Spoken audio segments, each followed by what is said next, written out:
When the dividend is in the form of a raised to power n plus b raised to power n or a raised to power n minus b raised to power n, then a raised to power, there are certain set of rules that I'll remember. The first one being a raised to power n plus b raised to power n is divisible by a plus b when n is odd.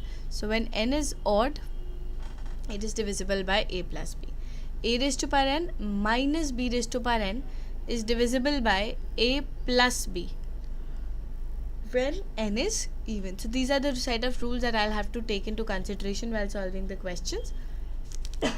And a raised to power n minus b raised to power n is divisible by a minus b always. So it is always divisible.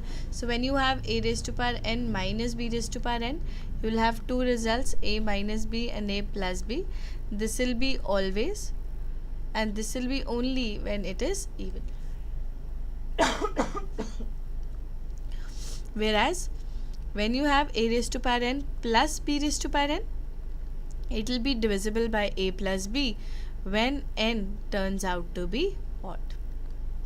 So these are the set of rules that we need to look. Let's look at the extensions for the formula.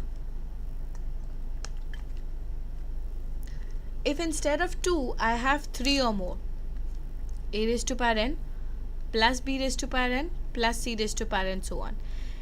If n is odd, the same rule that I'll apply, it will be divisible by a plus b plus c plus d. So it will be divisible by a plus b plus c if n is odd. And ABC that you have, these ABC are in AP. AP means arithmetic progressions. This formula can be extended to any number of terms provided A, B, C, D, E, F, etc. are in arithmetic progression and the power n that you have is odd. So this is the result that we can apply whenever we have a question of this type, or whenever the dividend is in the form of a raised to power n plus b raised to power n or a raised to power n minus b raised to power n. Let's look at an example for this. What is the remainder when 3 raised to power 444 and 4 raised to power 333 is divided by 5?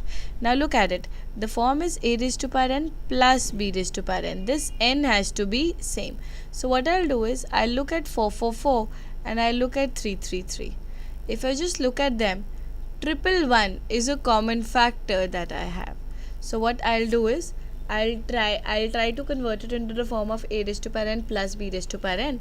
So 3 raised to power 444 will be written as 4 inside 111, 3 inside and 111. So this is the value of a that I have and this is the value of b that I have.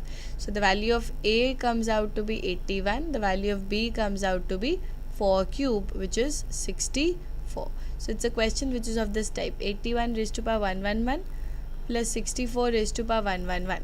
Now if you look at it, it is of the form a raised to power n plus b raised to power n, and n here is odd. So it is divisible by a plus b.